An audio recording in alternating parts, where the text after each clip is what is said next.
What's up guys, Sio here with week 7 of the NES.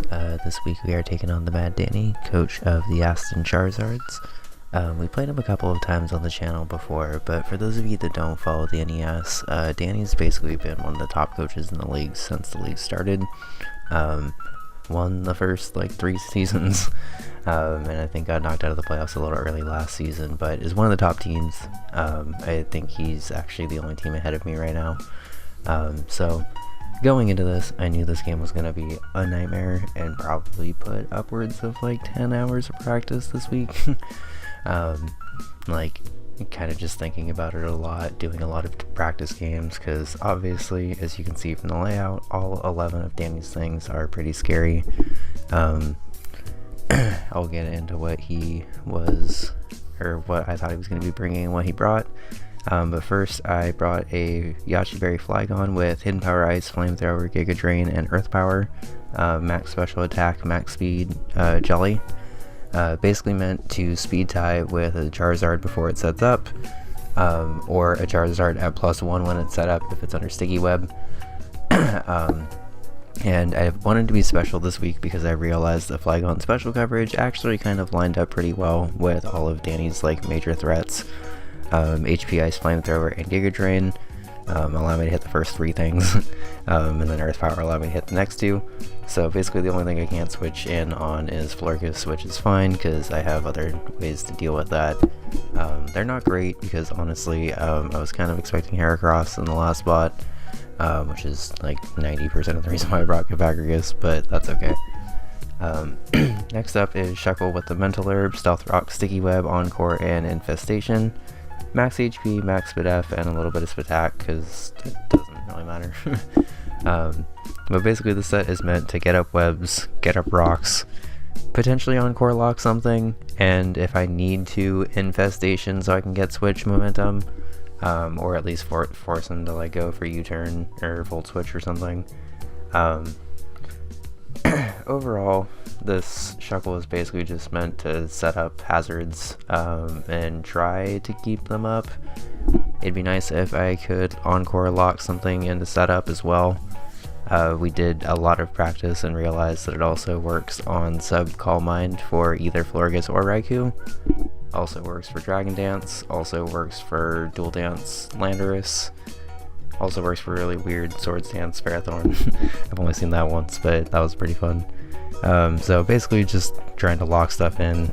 If I need to Infestation something, it's kind of there, but gonna be perfectly honest, I don't really plan on going for Infestation that much. Next up is Titanium Z Kartana with Tailwind, Leaf Blade, Aerial Ace, and Sacred Sword. Wanted to try really hard. 28 HP, 252 attack, 4 Speed F, and 220 plus speed. Wanted to try really hard this week to not use Choice Scarf Kartana. I don't know if you've noticed, but basically every time I brought Kartana this season it was Choice Scarfed. Kind of a flaw with the team, I guess you could say, that I decided to fix after this week. Kartana was kind of basically the fastest thing on my team, and well, outside of Mega Alakazam, but the fastest thing on my team that could be scarfed. So a lot of the time it ended up scarfed. This week I was pretty convinced and determined to make it work without a scarf. Kind of practiced for a really long time to try to make it work. Ultimately decided on Titanium Z Sacred Sword with Tailwind support if I need it. Tailwind's mostly for if I can get, or if he defogs away webs or something and Shuckle dies. Sorry. But for the most part, Kartana kind of outspeeds a lot of his team anyway. Everything except for Raikou, naturally. So basically, if I can get rid of Raikou, or at least weaken it, or kind of figure out if it's going to be modest or timid. I expect it to be timid, but we'll see, I guess. I can normally try to come in and do a decent amount of damage. Normally, Ferrothorn and Charizard would kind of wall Kartana, but with Titanium Z I actually do a ridiculous amount of damage to both of them. So, even though they're checks and 4 times resist the grass, they're actually not really a check to this Kartana, which is kind of ridiculous, I guess. But kind of cool. So, next up is Tapu Fini with an Aguav Berry, Moonblast, Ice Beam, Hidden Power Fire, and Grass Knot. I went back and forth on this set for a while because I also wanted to be Assault Vest. Just in case I wanted to be able to live Raikou like a late hit game for that or something, and fire off a Moonblast. But ultimately, kind of decided to just go with a bulky kind of late game recovery option. Tapu Fini doesn't really have a lot of reliable recovery, I guess, but I had noticed that Agua Berry kind of works on it because you get chipped down throughout the game. People think they can just kind of chip down Tapu Fini until it eventually dies, but then the Agua Berry brings you back up pretty high, so kind of cool. Moonblast, Ice Beam, Hidden Power, Fire, and Grass Knot is kind of redundant coverage to Flygon, and I noticed that in practice, and it also kind of seemed to help in practice, because Flygon and Tapu Fini both kind of needed to target the same things, but emphasizing different parts of it, I guess. Sorry, I got something caught in my throat tonight, I guess. So, Tapu Fini with an Agua Berry, kind of just meant to be like a bulky pivot, I guess. Next up is Hitmonlee, who I also wanted to run a different set for this week, so we went Reckless Choice Scarf instead of Unburdened Misty Seeds. Blaze Kick, High Jump Kick, Earthquake, and Poison Jab, 252 attack for Spadef and 252 speed. I have to be kind of careful about what I lock Hitmonlee into this week, but for the most part, I kind of expect to be able to spam High Jump Kick, especially if I can get rid of Florges, but even if I can't, a Reckless High Jump Kick is going to do a lot of damage to that. Florges is really bulky on the Spadef side, but not really physically. So if I can get Hitmonlee in, especially if I can get rid of Lando early, I can kind of just spam High Jump Kick and just kind of do a lot of damage. I gotta be careful because High Jump Kick is 90% accurate, and if you go back and watch my NES Season 2 battle against MDS, I think it is, I had to make a Lopunny at that point, and I missed 2 High Jump Kicks in the same game, so I am a little nervous to be running High Jump Kick, if I'm being perfectly honest, but I needed the Reckless boost, because I couldn't really afford to run Unburden Hitmonlee. I also needed to switch out a lot more, so I didn't really want Unburden to be that one-time boost and then have to kind of come in and not really get boosted anymore, I guess. So I'm trying to mix it up a little bit. Hitmonlee hasn't actually seen the field yet, so it's kind of weird to be mixing it up before it even actually sees action. But I noticed that a Choice Scarf boost was kind of better for Hitmonlee this week because I was still able to outspeed most stuff. And I was able to actually do a little bit more damage with High Jump Kick at least. Finally, we have Cofagrigus, who I'm going to be perfectly honest is just kind of here this week. It was basically here for Heracross first, then Serena, and then Piloswine. None of those came, obviously, so Cofagrigus is just kind of here. It has Memento, Toxic Spikes, Knockoff, and Destiny Bond, max HP, max defense, and force attack. So if I can get Toxic Spikes up, maybe wear down Swampert. Maybe if I can get Toxic up, maybe make it so Zard can't really set up a Dragon Dance. If Zard gets set up at all, I immediately go into Cofagrigus. It tries to go for a Flare Blitz, probably kills me off even though I'm max defense because Charizard hits really hard, but at least Mummy gets rid of Tough Claws, so fingers crossed Tapu Fini might be able to live. If it sounds like I'm terrified of Zardex this week, it's because I am. Danny's been using it really well, and I think it's like a 3rd in the MVP race as of right now, so very terrified of it. He has a really good team to support it. Kind of getting into what he brought, Landorus can do literally anything, so I kind of have to be careful. I would not be surprised if it's Choice Scarf because I have Mega Alakazam, who I'm leaving behind for the first time. So I'm a little bit nervous about that because obviously I don't want to say I'm relying on Mega Alakazam, but having something that's naturally that fast is obviously really nice. I kind of figured that he had a lot of stuff that like could potentially outspeed it fairly easily though, so I figured he'd prep for it pretty hard, making it probably a good thing to leave behind this week. So I kind of expect Lando to be Scarfed, but I'll try to scout for that, I guess. Really though, anything on his team is scary. I kind of expected most of this except for maybe the Florges. Like I said, I kind of expected Heracross over that. But overall, because he only has 2 realistic hazard removers, and honestly, Scarflando's not really a great hazard remover, and Florges kind of really isn't either because it wants to either be a Cleric or a Calm Minesweeper a lot of the time. I'm just going to lead Shuckle and kind of see what I can try to do. Okay.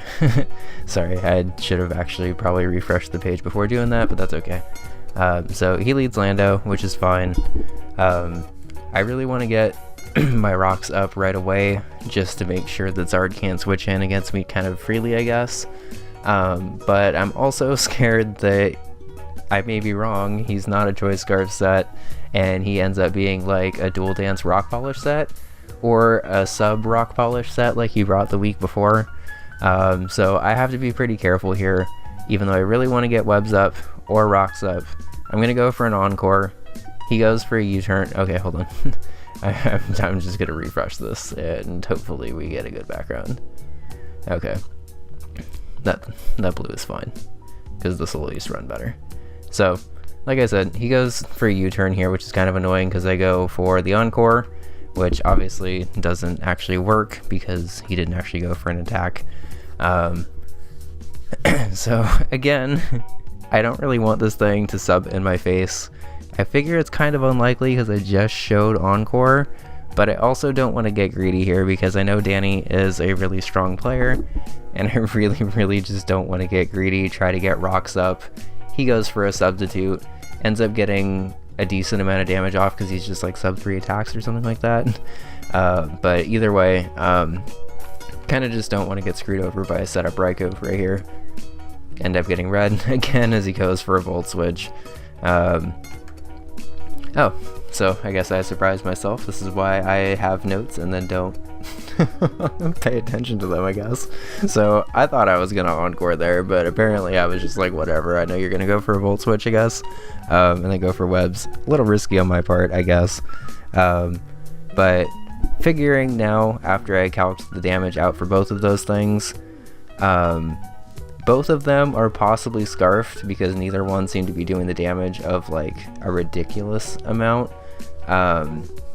Both, or at least Lando might be Timid Scarf with just a decent amount of bulk and attack, and then Raikou just looks like it's kind of just a modest set as of right now. So I can live whatever he wants to go for and get rocks up for free. He's just going to keep pivoting around, which is fine because now he's actually a Raikou at -1. Meaning that my Kartana can outspeed pretty easily, as well as Hitmonlee outspeeding pretty easily, even if he is scarfed, which is kind of nice. So, Raikou's in, and Shuckle's kind of done its job at this point. I want to kind of keep Shuckle around because I can either Encore lock something later, or I can try to make sure that if he is defog on Florges or Orlando for some reason, that I can at least try to get webs back up. Because gonna be perfectly honest, webs are my #1 priority, and then rocks are kind of my #2 priority this game. So I want to keep Shuckle around at this point. I'm not gonna lie, it's pretty predictable to go and Flygon here. Because I don't really have too much else on my team that really wants to take a hit from Raikou. I noticed this in practice and then was just like, well, I guess I don't really have anything else that I could do. So I'm Yachi Berry on Flygon and calced it out, so he's not a damage boosting item, like he's not Life Orb or anything like that because he didn't take damage. He's not Specs, which is kind of the thing I was more worried about at this point. So I can take an HP Ice even if he goes for it and reads me here, which he does, so good play on his part. He gets a crit, so proving that even, I guess, with Specs and a normal hit I would have been able to live it. But now that I'm Yachi Berry, I kind of don't really want to stay in because I kind of figured that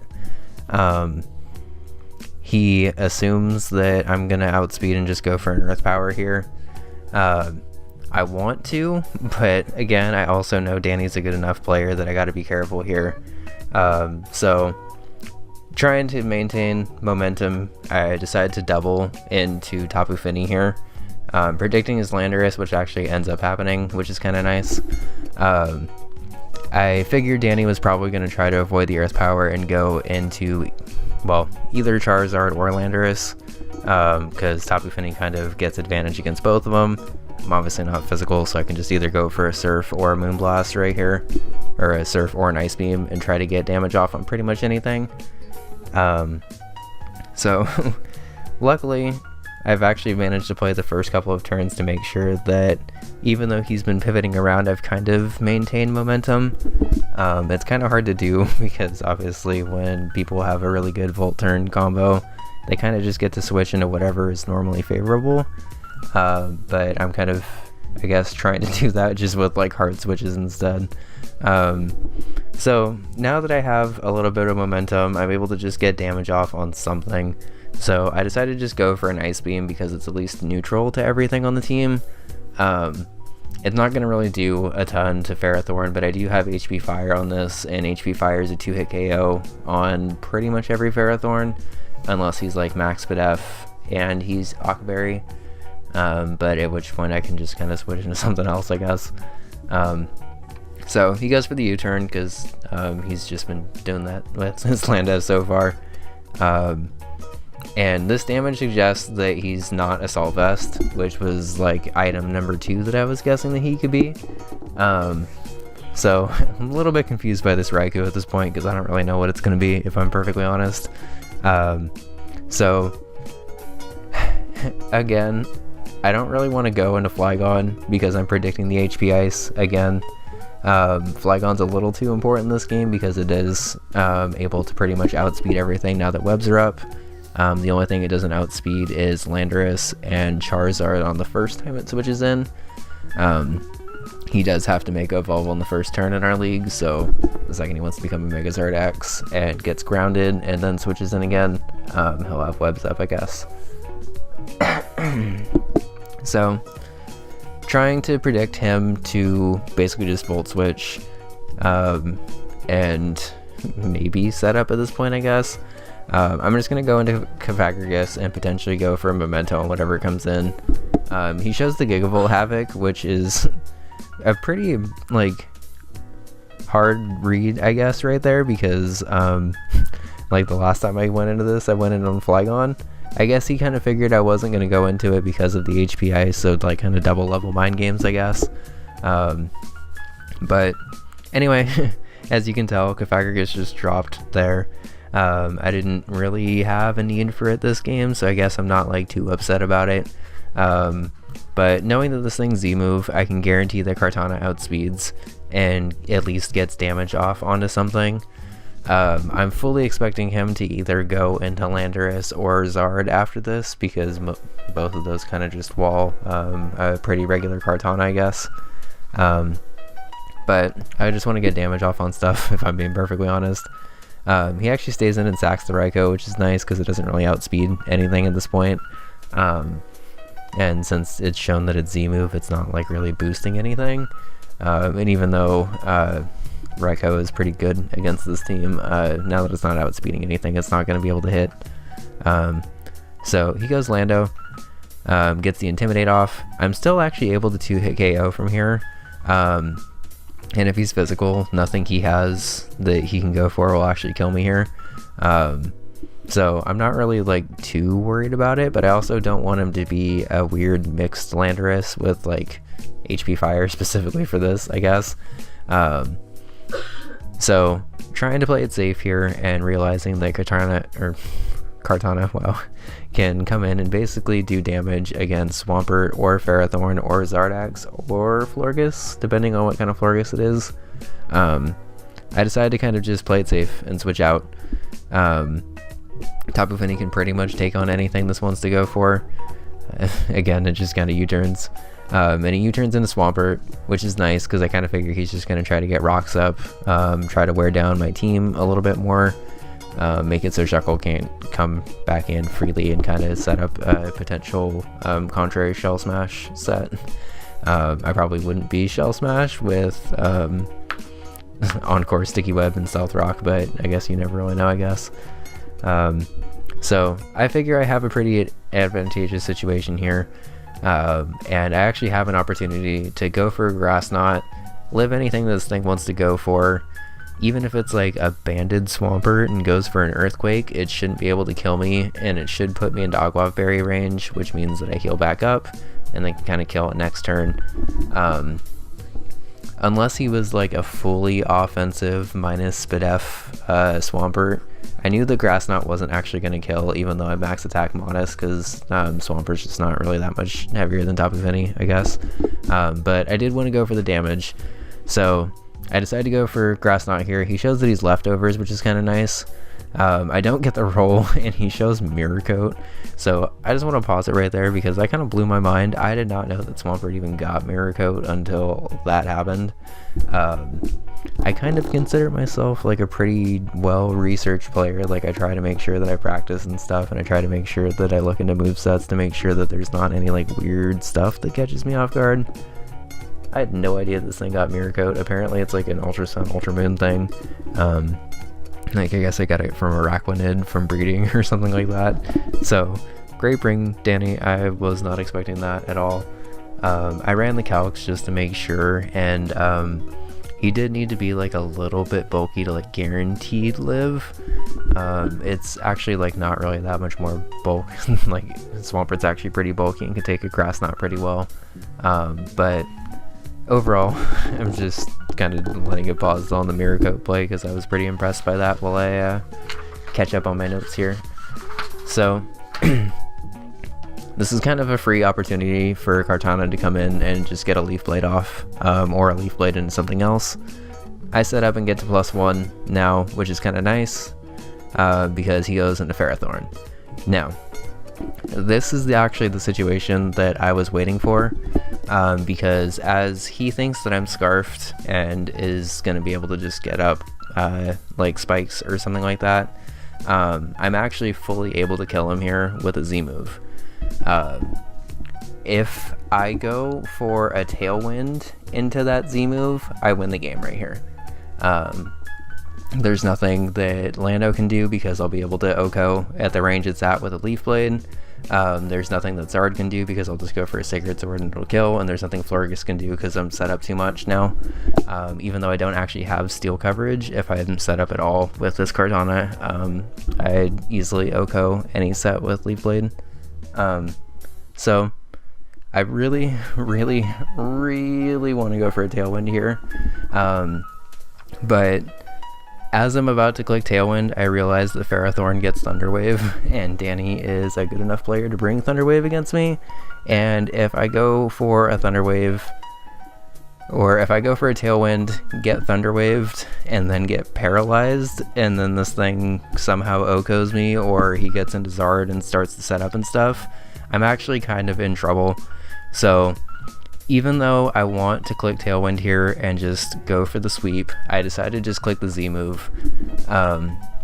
Just to play it safe, kill this thing, get up to +2, and basically be able to take anything, because at this point I don't really think Lando has anything that it can hit me with anyway. Okay, so this is going to be a little bit awkward, but I'm going to like edit over my first take of explaining these next couple of turns because it didn't really go that well. Like, I kind of missed a couple of important pauses and then didn't really explain this stuff that well, so if you see a weird jump right there, that's why. But basically, after I managed to kill off Ferrothorn with the all-out pummeling, I'm feeling pretty good about this game because Landorus didn't really show Hidden Power Fire the first time it came in, so I don't really think it has anything to hit me on the special side. And since Kartana is pretty bulky, I'm actually able to pretty much take anything he wants to go for here. So he's forced to U-turn and basically sack something else off. I just spam Leaf Blade at this point because even if it's Zard, I can just go for a Sacred Sword next turn. Florges drops, which is really nice. And then he goes into Landorus. So I figure I get at least another kill, and then he kills with Earthquake, but he shows Superpower, which makes this endgame pretty scary for me. I'm going to pause it here and try to make sure that I actually explain this right this time. Because he shows Superpower and actually killed Kartana a turn earlier than I kind of expected it to, I have to be really careful and make sure that I just don't get swept by this Landorus now. or more importantly, don't get swept by the Charizard, who sets up once and then just like runs through my team at this point. So my plan of action, I'm sitting on this turn for a while trying to think of how I like don't lose this game. Shuckle's about at 30%, so is Flygon, and then Hitmonlee's at full. So my plan for this game is for Hitmonlee to win it, but I have to be careful because Hitmonlee basically can't be touched for the game because everything just kind of kills it. So the plan here is to either go into Shuckle directly or into Flygon and then just double into Shuckle, but basically force him to go for a superpower and try to 2-hit KO my Shuckle as I Encore lock him into it, and then can basically either sack off Shuckle at that point, have him at -3 attack and -3 defense, and kind of just spam high jump kick to win with Hitmonlee. Or if he ends up doubling into Charizard on that turn, I can basically spam Encore and try to either Encore lock him into Dragon Dance or Encore lock him into Flare Blitz, where he just kills me off. So basically, my plan for the endgame is, now that he's shown superpower and is probably the move that he's going to try to sweep the game with personally, I have to basically just make sure that I sack stuff off at the right time, and try to make sure that my stuff just lives long enough, I guess. So I go into Flygon, realize that I've already used my Yachi Berry, and then just go into HBK, as I end up only taking 20% from that. So I can very easily live 2, I might even be able to live 3. So I just start spamming Encore basically until Shuckle dies. He goes into Charizard, I'm not letting this thing set up, so I just spam Encore. It dies, which is nice. So I'm able to go into Hitmonlee now and have to land high jump kick number 1. I do, thank God. And then he goes into Landorus, drops down to 38 and gets the Intimidate off. I want to pause it right here because I really need to explain the numbers for this turn. So Landorus is at 38% and Hitmonlee is at -1 attack right now. My plan of action is to win this game with high jump kick, but right now I don't kill. So I have to go into Flygon, sack it off to superpower, get Landorus to -1/-1, come back into Hitmonlee with neutral, and then high jump kick to be able to actually kill. I don't know if I'm actually going to put those calcs up on screen. I might actually for this one, because I needed basically every single one of these stat drops to happen in order for me to live that superpower, pray that I landed this high jump kick. I did, thankfully, and then for that high jump kick to actually like kill. So all of that end game was very, very, very intense. It would have been a little bit easier if I would have just clicked hit Tailwind on Kartana, because I think I could have probably risked the paralysis and still been in a similar situation at worst, and then just like straight up swept at best. But that's okay. Danny prepped really well and played pretty well. The game in practice, from what I noticed, was basically going to be whoever set up first kind of won. Like Zardax ripped through my team and Kartana kind of ripped through his team, so basically whichever one of us got in first and got the pressure up basically kind of ended up winning in practice. I'm going to be perfectly honest, I didn't really expect Scarf Hitmonlee to be the one to kind of clean up this game. When I slapped it on the team, it was kind of more just as like a mid-game wall breaker to kind of break down whichever one of Zardax or Ferrothorn Kartana didn't break down. And I guess in this game it kind of did the same thing, but it's just weird that it was kind of in an endgame situation with Landorus, because that didn't really happen in practice. But great battle, Danny. We always managed to face off really frustratingly close sometimes, but 2 top teams in the league kind of facing off, and a 1-0 victory is kind of cool, I guess. So next week we play another top team in the league, actually, in Epsilon Knot and the Magnemite. I'm really scared of this game also because Epsilon's been doing really well. I think he's 5-2 this week, or as of this week, so he's only lost 1 more game than us, so we'll definitely need to prep just as much as we did for Danny. I'm very grateful that I was able to escape this one with a win though. Thank you everyone who helped me prep this week, because I definitely needed all of that prep. And thank you everyone for coming by to watch this one. Really sorry there was like a random edit in the middle of the battle. I'll have to kind of make sure I catch that in post editing, but like basically turn 15 or so on was like super calculated and important, so I needed to make sure that I explained my entire thought process for everything. And then like as I was running through it on my first take, I kind of just like stumbled over every single turn, and it was just a mess. So hopefully that ends up working out okay. I've never had to do that before, but that's okay.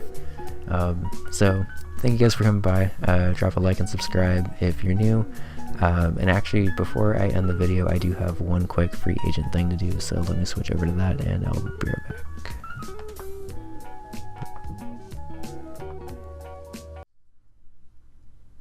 So as the final free agent move of Season 4, the Mud Raiders are going to go ahead and drop Ambipom for a Cellcore. Thanks to Epsilon not actually dropping a Cellcore for Moltres the week before. I actually loved Ambipom when I was using it. Tail Slap Technician boosted is kind of ridiculous, and base 115 speed is pretty nice. But something that I noticed when I was bringing Ambipom was that I was never really ever bringing it faster than base 115 speed. So even though it was kind of helping my Kartana issue of like needing to push my speed tiers up a little bit, it wasn't really doing the job as well as I needed it to do. And quite frankly, there are matchups that I might have again in the playoffs, such as against Nerd, just throwing it out there for the Torn, where I'm going to need something that's faster than Ambipom, and I can't just rely on Fake Out, and I can't just rely on trying to get predictions with Tail Slap and stuff like that. So I decided, why not just pair Mega Alakazam with one of the next fastest things in Pokemon. I've already used a Cellcore back in Season 1, so like Miltank, it's actually kind of coming back to the team for a little bit. It got a slight buff since then with Water Shuriken turning special, and I think it also got spikes and toxic spikes now. Yeah.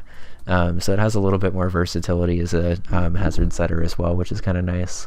I didn't have a spikes user before now either. And honestly, like, it's just as realistic of a baton passer as Ambipom was anyway, so I still keep that aspect of my team. I also get Final Gambit and stuff, which is kind of nice if I want to try to shorten a game and make it more hyper offensive, which I've noticed has worked pretty well with my roster so far. So I also get a couple of weather options if I decide to go that route. And overall, I'm actually pretty happy with the Cellcore. Kind of like Miltank, it was a part of my team in Season 1 where I don't really feel like people prepped for it all the time, but it was kind of a surprisingly clutch member for me when I really needed it. I'm going to be very honest, it's not a Pokemon that I'm going to bring every week from here on out and like blow the league out with or whatever. But when I need something that like actually needs to be fast and kind of hit hard, especially, its base 100 special attack is actually pretty nice for my team too. It kind of makes my stats a little bit more balanced between my attack and special attack, so coaches have to kind of prep for both a little bit more, which again kind of also helps Kartana in a more roundabout way, I guess. And honestly, I kind of think that a Cellcore has a couple of pretty unique abilities. I won't really use Hydration like at all, if I'm being perfectly honest. But Sticky Hold's pretty nice to be a choice scarf or a choice item at all. Or really just like a knockoff switch in, I guess is what I was trying to say. So I can basically just make sure that I resist the knockoff. I don't actually lose my item, so it only is base 65. And then speaking of losing my item, I could also just go for the fastest unburden alive, I guess. So overall, I have a couple of unique ideas for a Cellcore. I feel like it kind of fits exactly what I need for the team right now, a little bit more than Ambipom did. I promise this wasn't just because I used Ambipom not that well. But overall, I'm pretty happy with Cellcore and happy to be bringing it back. So thank you guys for watching this one. Sorry it's a little bit long, but I hope it was a good episode, and I will see you next week for the battle against the Magnemite and Epsilon Nut. Have a good one. Bye.